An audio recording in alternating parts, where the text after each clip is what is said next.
Hello, hello, hello. Welcome to Sunday's Best.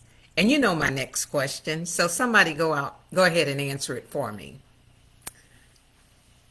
Tonight, our topic is how much will the dream in the window cost me?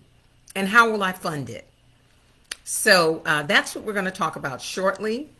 As soon as someone lets me know that they can see me and hear me, because that's very important, so I don't have to repeat anything and so that you don't miss anything. Thank you, Miss Gloria Moore. Thank you for hearing me, letting me know that you can hear me and see me. I trust that you had a great week. Um, I had a pretty active week, and overall, it was very good. A few moments, but otherwise, very good. So I wish you the same. So let's review a little bit of what we talked about last week, and then we can start afresh with this week. And remember, the entire August series is going to be on the rules of money and how to learn how to play the game. And Gloria, I'm glad you had a good week. And my good friend Diane Jackson is on. Carolyn Graham Anderson is on. Thank you, Carolyn, for joining us. So, the rules of money. And we talked about in order to play the game, I challenged you because I said, if you paid yourself last week or the week before, then I want you to put a dollar sign up to let me know that I made a good point and that you followed up. And so I see some dollar signs going up. Genevieve Burgess is on. And I love it when people get information, but more importantly, if that information is helpful, that they use the information. So I love that. I love it. So last week, number one was to pay yourself.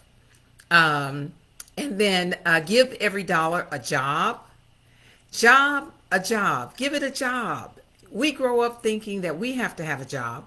Why isn't that we don't think that money should bear responsibility? And we have to manage it. So, you have to give out chores or assignments. If you want help, you have to have participation. One of the other things was you must have a plan and a goal set for your money.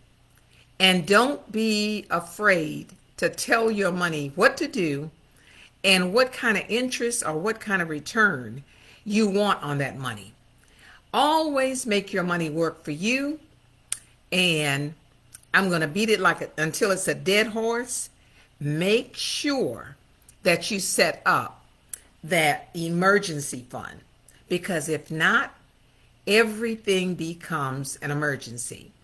And I said that no matter if it's Michael Jordan or Magic Johnson or whatever game they're playing, they have to have those particular rules in their head, and they have to act accordingly. You've never seen anybody throw a basketball for a touchdown on a football field. You've never seen anybody play basketball with a golf ball. So there are rules to the game. And there are people that sit up late at night while we're asleep or while we're watching TV or partying. And on Saturday morning, while we may be shopping, they are figuring out how they can make their money, make a profit. And then the wealthy people buy and consume what they do consume out of their profits, not out of their investments. So we have to learn how to be better managers of money, better stewards of money, and better investors rather than better consumers. All right? So when we talk about um, making sure that the economy gets back on track, they're counting on you doing what you do best, and that is spending, consumerism. All right? So now that you know the rules of the game, we need to play by the rules and we need to plan accordingly. So today, we're going to talk about, or this evening, we're going to talk about the dream. And I know the first person that comes to mind when I say the dream is Dr. Martin Luther King, because that's when we heard it more prevalently. You know, back in the day, they used to have what was called a dream book. And, but other than that, somebody might say, I dreamed about you last night. And God forbid in King Street, if they said, I dreamed about fish, then you just assume that someone was pregnant. But let me tell you about a dream that I had back in the day and bring it forward. There was a store in King Street, and on Saturdays, everybody went downtown to shop. It was our social hour. We got to walk around the 4 streets in King Street in the downtown area and pretty much socialize. But there was one store that I remember, and it is so important what you're exposed to at a young age. The name of the store was Silverman's, and all I knew that equated with that store was a lot of money. I never set foot in Silverman's. It was one of those boutique-ish, I believe, type store, because I would window shop at the pretty dresses in Silverman's. And years later, even 10, 15 years later, I still have dreams of trying to go into that store and buy something. So it was always a dream for me. So in our discussion tonight, when we talk about the dream, there are dreams that we have as youngsters. There are dreams of having a dream home, a dream job, and a dream retirement. So what is a dream? Let's define that. A dream is a series of thoughts and images occurring during sleep. That's one kind of dream. But what Dr. Martin Luther King was talking about was not that. All right? And so a dream is a cherished aspiration, ambition, or ideal, something that you greatly desire. And so I believe that that's the kind of dream that Dr. Martin Luther King wanted for the world before he left here. So the dream of being retired, what does that mean? Really, what does it mean? I know that there's some people on here that are already retired, but I also want to speak to those who are in their 20s, 30s, 40s, under 50 that plan to retire. I want you to learn from some of our mistakes. I want you to avoid the potholes if you are approaching a season of retirement, or if it's 20 years in front of you. Diane says she paid herself. It looks like Genevieve paid herself from several streams of income because she has $3 signs. Andrea paid, says hello. Gwen Mapp paid herself. And Sandra Bolton is on tonight. So the dream. To dream of being retired represents old habits or old ways of living being discontinued. Have you ever thought about the dream of retirement, meaning that you had to discontinue something? Most times you just thought, I don't have to show up to work anymore. But there's a lot more that needs to go in it when you say, how much is that dream in the window going to cost me? And I know there used to be a song, how much does the doggy in the window cost? And part of the words to the song said, too much. And your dream of retirement can be too much if you don't put the time in now. So when you retire, the dream retirement means I'm walking away from something that I did for a very long time, a very, very long time, 30, 40 years maybe. I'm walking away from a previous lifestyle. Perhaps you will make, like most people, more money while you're working than you will when you retire. All right? So that's why it's important to plan. Money matters. The retirement also means that you will have less income and you will have to manage your dreams. Whatever those dreams will cost you, you will have to fund it with what you have done over your work life.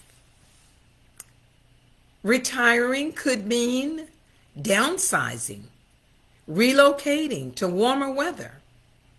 If you don't plan for that before you step and say, this is the last foot I'm putting into this building, before you let go, as Frankie Beverly says, you better know that you got something to back you up. So all of the things, dropping the old habit of showing up every day, following the rules, being told when to come, when to go, what to do, and yes, someone else in charge of how much you'll get paid. No matter how much you see yourself going and going and going, at some point there will be a stopping point. Will you just stop and not call it retirement? Or will you work until you drop because you don't know the rules of money? You don't know which rules to play by. Every time you think that you've run first, second, and third base and you're ready to go home, somebody moves home plate. How disappointing. So it's important that you hear this information and that you acknowledge that you will be in a different season, God willing, and God forbid you have a long life. You will have this conversation with yourself at some point. So let's have it now if you haven't had it. So when you say you paid the price, what does that mean? What does paying the price mean? What was the cost? How's that working for you, paying the price? What is the price? What is the price of the dream that you see in the window, the item that you want in the window? And I'm saying in the window because in the future, you know what has happened.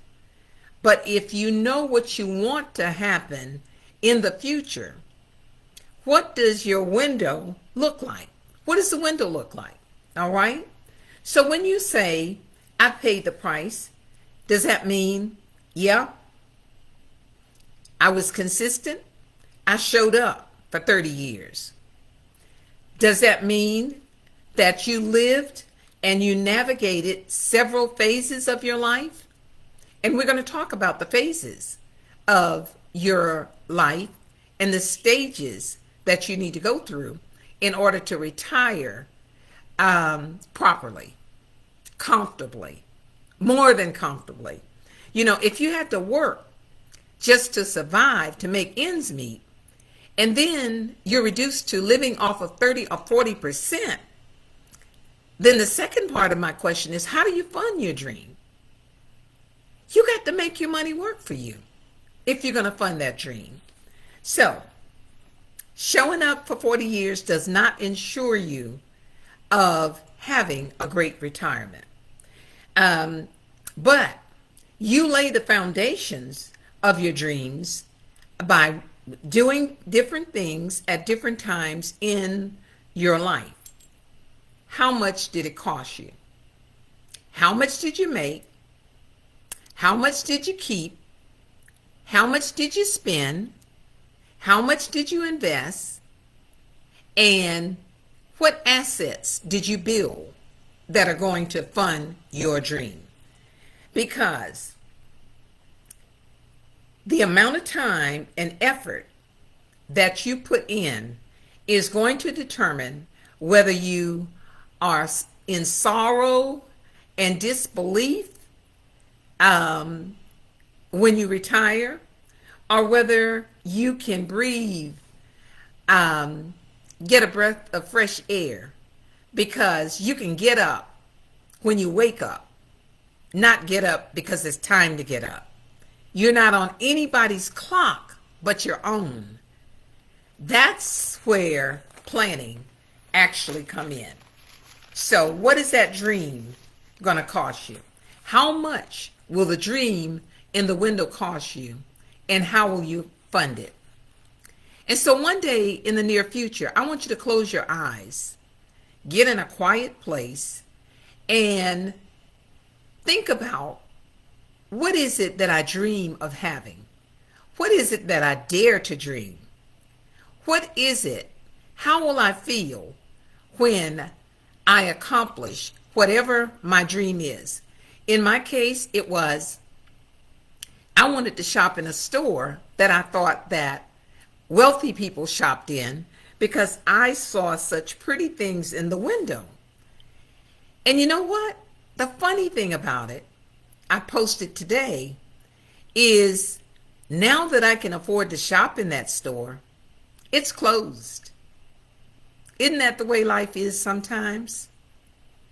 When you grow up enough to think that you can catch up, to do and live your dream, it disappears, or it's not as big. You know, when you were younger, I ride by some homes in my hometown now, and I thought that they were large, but they're actually the same house, but they're small. So when you're young, you tend to dream big, and somewhere along the line, we let other people, we let negativity, we let not finding out the truth steal our dreams. And so don't let anybody kill your dream, but know what it's going to cost you. It's going to cost you something to realize your dream. So as you sit in a quiet place, I want you to dream again. Dream, dream, dream. Dream big. If you're going to put forth the effort, do it big. All right? So where are you? How are you feeling? And how will you feel when you accomplish that dream? I dream big. And sometimes I set up a backup plan, because if plan A doesn't work, I'll go to plan B, because I'm planning to succeed.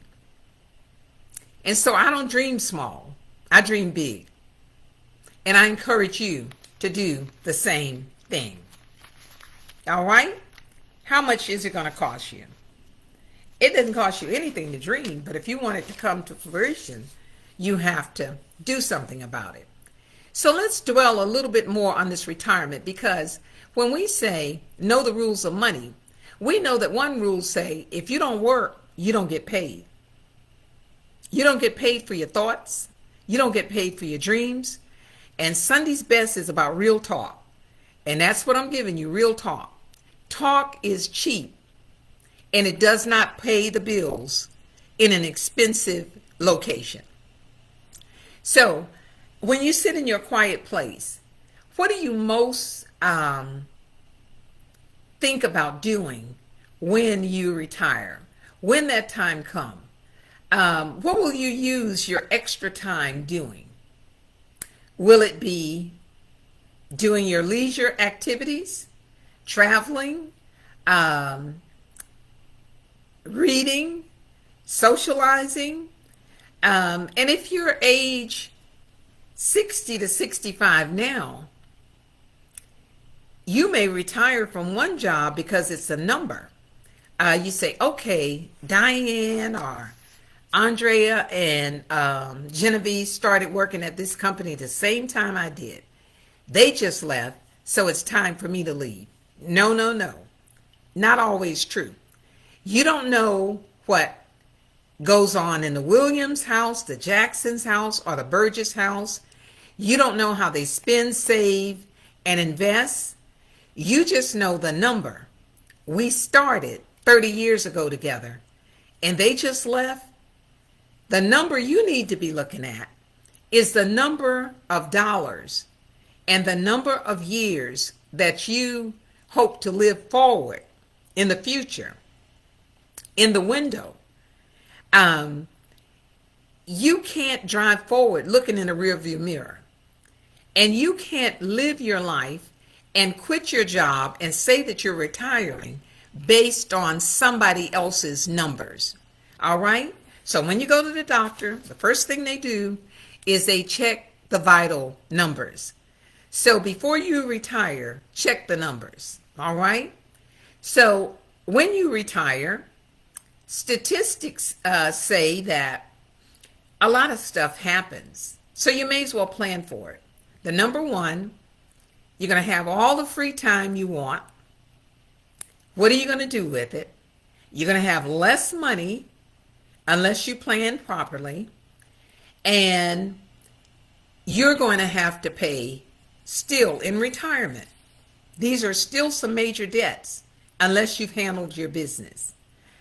You're going to have housing. That's not going to stop. It's not going to reduce to 30-40% of what it used to be. It is going to reduce to 30 or 40%.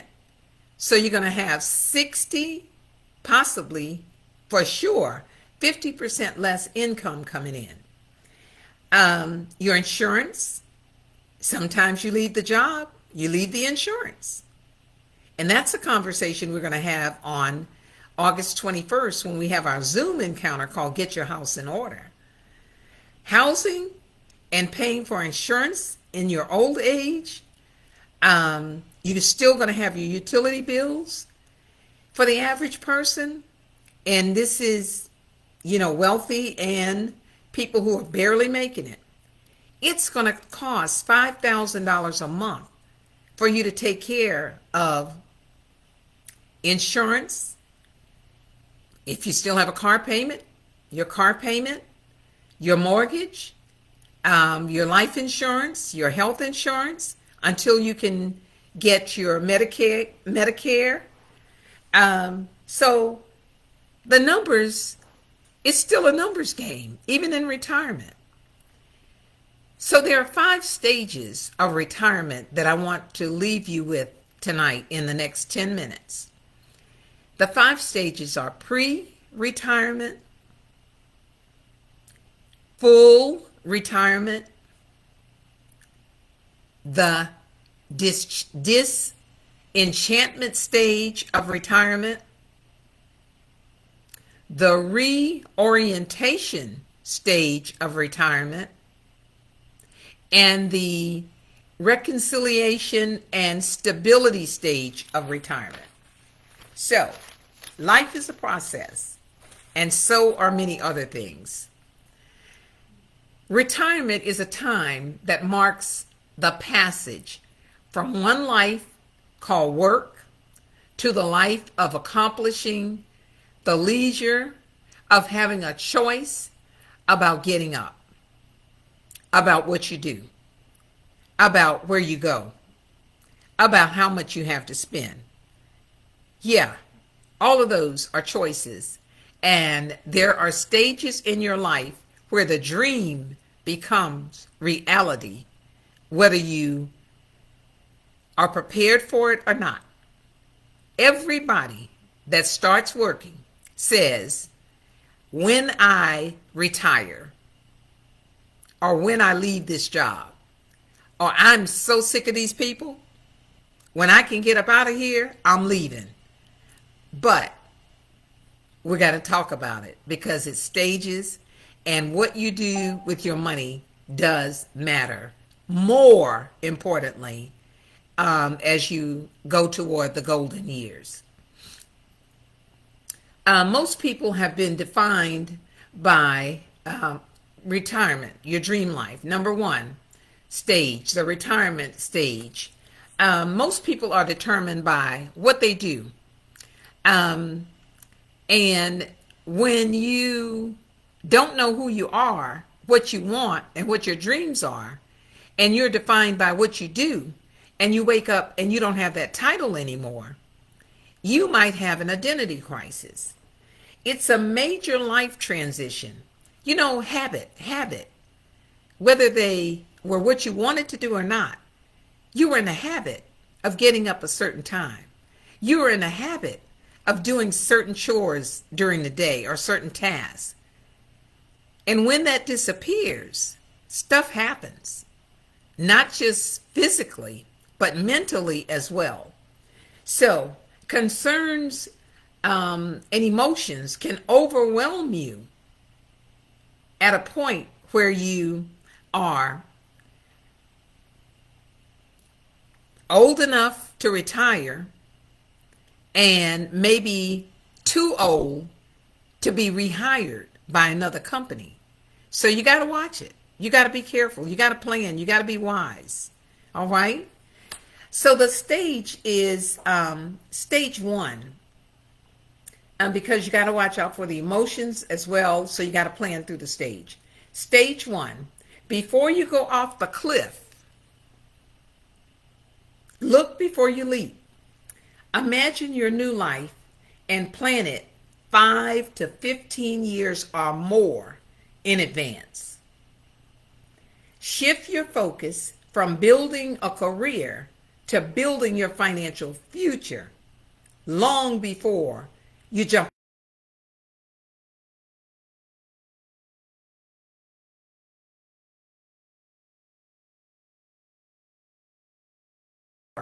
You retire. Plan for the fun. Prepare for life. Make a budget for your fun and make a budget for doing the things that give you joy. Because anxiety tends to set in when you're like, I'm not getting no more checks, and this account is going down quickly. That can cause you much anxiety. So you need to be prepared for that. That was stage number one. Stage number two. So stage one was planning and what to plan for. And remember, I said sometimes people make a shift in their lives.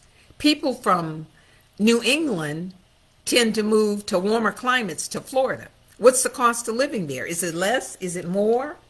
Can you afford to move? Will you be leaving your family?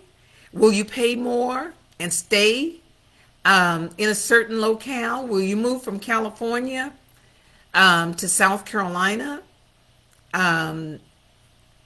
Choices. And so, full retirement. You've made the plunge, okay? What's the price of the dream in the window for full retirement? Can you afford it? Can you afford it? Not whether Sandra Bolton can afford it, not whether Gloria Moore or Carolyn Murray Anderson can afford it. Can you afford it? This is your decision, your choice. So, in full retirement, it's said this way, let the honeymoon begin. It's usually the last of the couple of years of feeling the excitement and the relief and the freedom and the stress-free moments that you have about, I won't have all this responsibility. I won't have to show up, all right?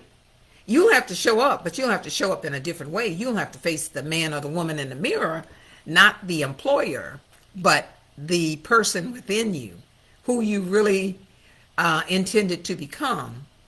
the person who had the dream in the first place.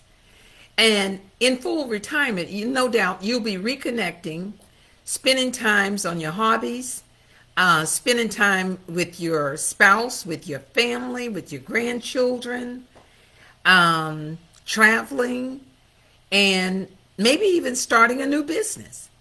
You know, sometimes we use few of our gifts because we're doing a repeated thing every day on the job. So we don't get to tap into all the gifts that we're brought to the universe with. We take them back to the grave. All right? So it's a time of reconnection. You have to establish a new routine in retirement. You can't sleep 24/7. You got to get up. So what do you do when you get up? And you're getting up now when you wake up. You don't need an alarm clock.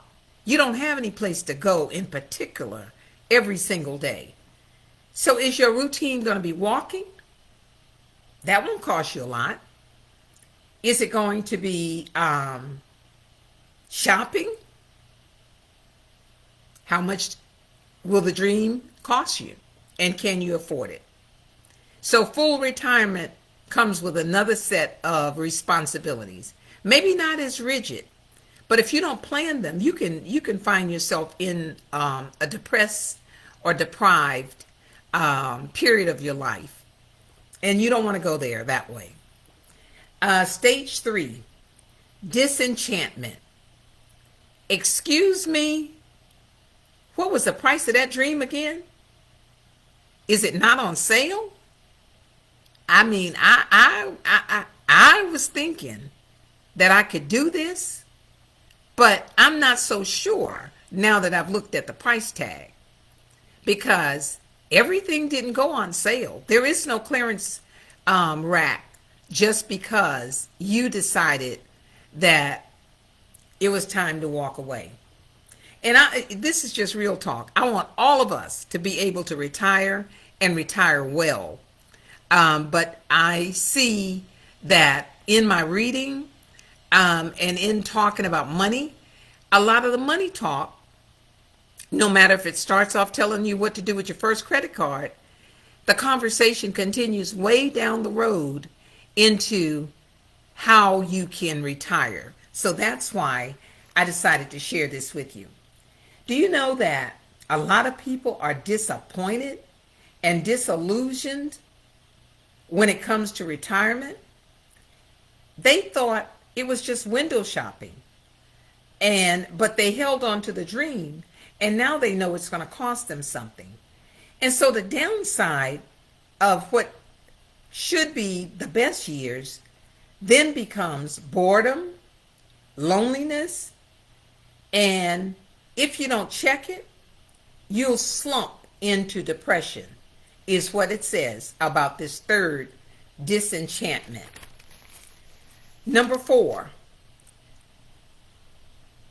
is the fourth stage is the challenge. Is the price too high? Here's where the pre-planning, the to-do list pays off. Okay? Make a list during the 5 to 15 or more years that you have left planned to work. Make a list and plan out your retirement for the first 2 years solidly. Plan it out. Here's what I'm going to do every day. Here's my routine. Here are the vacations that we want to take. Here are the trips that we're going to take to visit our grandchildren. I'm going to volunteer at the hospital or at the church or wherever. But have a plan for those 2 years. And they say that the people that make those plans, that have that bucket list, have that to-do list, tend to live a lot longer in retirement than people who just jump off the cliff, have no plan, and can't live the dream. So, reorientation involves creating a new identity.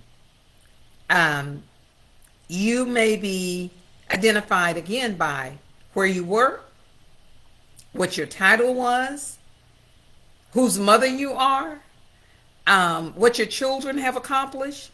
But when you retire, you can have an identity crisis. So find your passion. Live your life with passion. Find your passion. Avoid getting in a rut. Volunteer. Add fun activities to your daily routine. And number 5, stability.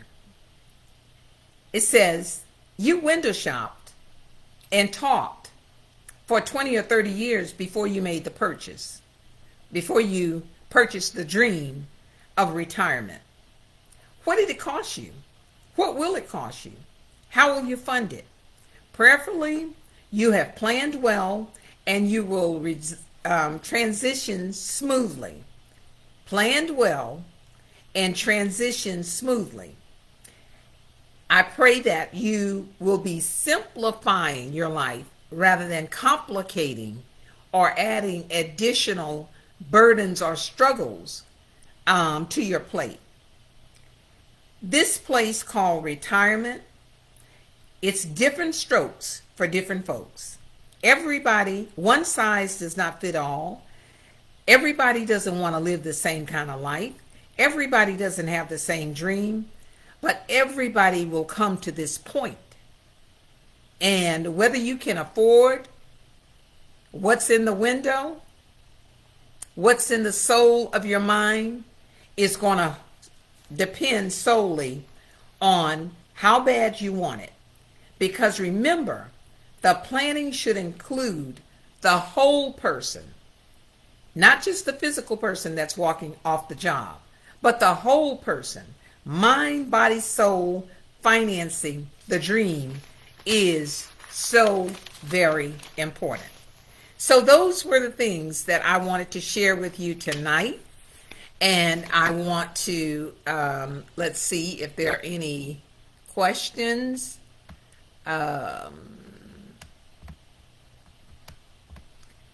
Annette Davison is on. Vivian McLean is on. Sandra Ellison, and they got the $ up. So I love it. I love it. And Monica, my sister in Florida, is on. She's got the $ up. Rima McLean from Hallandale, Hollywood, Florida, is on, and she has the $ up. And Rima and her husband, Pastor Jamal, have started. They're into, I think, maybe the 3rd month of their new ministry. So it's a Logos ministry in Hallandale, Florida. So if you want some good, solid teaching, tap in on Sunday mornings at 9 o'clock. And I'll be sharing more on my page so that you can hear from them. But thank you for getting on, Rima. And that's my best friend, one of my best friend's son. And so to watch him grow up with a dream, because there are a lot of ministers in their family, is a real good thing. I see more $ from Sandra Bolton, Andrea Williams, and Diane says it's real talk. Dream big, do something about it. All right. So Sunday's best real talk, and Gloria Moore says, you've certainly got to do something to achieve your dream. And one of the things I did was to get out of credit card debt. Yep. You got to know how to avoid the pitfalls, the potholes. You got to know how to play the game. You got to know the rules. A lot of people won't teach you the rules. The things they didn't teach you in school about money can really shorten the wealth cycle for you. Oh, we got a lot of good comments. Ashley Hannah Williams, plan your future life 5 to 10 years in advance. Paula Roush, the budget is very important. And enjoying, Gloria says, I'm enjoying my retirement. That's what I'm talking about. Enjoy it. And so I kept you a little over tonight, but I had some other things that I won't go in to tonight. But I'll be back next Sunday, and I will be celebrating my birthday on the 11th, and I'll be back with some information on the 15th. And I want you to just think about what we talked about tonight. Um, Before you jump off the cliff, how much will that dream in the window cost me, and how will I fund it? Um, like I said, I was an adult still dreaming about Silverman's department store. Never set foot in it, but I had heard enough to say, you don't go in there unless you got some money. Or not many of us can go in that store. And I don't know whether they prevented African Americans from going in. I doubt it. But I do know um, we could go into the drugstore and buy ice cream, but we couldn't eat it in there. And to make sure of that, they took the stools out. And the other people of color could go in the back and enjoy their sundae, their milkshake, and their cone of ice cream. So I don't know whether that was the case for Silverman or not, but I know it left an impression on me. And it left so much of an impression on me until back in the 70s when I had a serious surgery, and I was out of work for maybe 2.5 months. Um, One of the first things I said, you know what? Life is too short not to enjoy some of the things you want. And I said, I want to be able to go in the store and pick out exactly what I want and not really have to look at the price. And so I had that splurge before I went back to work and got some nice outfits. Now, mind you, I still mix and match so that my money could go a long way. And when I got to the counter, yeah, it was 3 times more than I normally would spend. But it's something that I experienced over 40 years ago. And it still meant a lot to me. So I could do more than window shop. And so that's what I want you to be able to do. I want you to do more than window shop. I want you to be able to afford and fund your dream. So have a good night. Have a good week. Have a good life. In fact, have $1 million life. And if there's anyone on here that I didn't respond to, I see Valerie Russell is on. Valerie McFadden is on. And Sandra Bolton said, my mother retirement gift was a gym membership. Exercise, yes. Remember I said take care of the whole mind, body, and soul. So I'm in about 43 minutes, and I respect your time. So I'm going to answer some of the other questions tonight. So again, have $1 million life because you deserve it.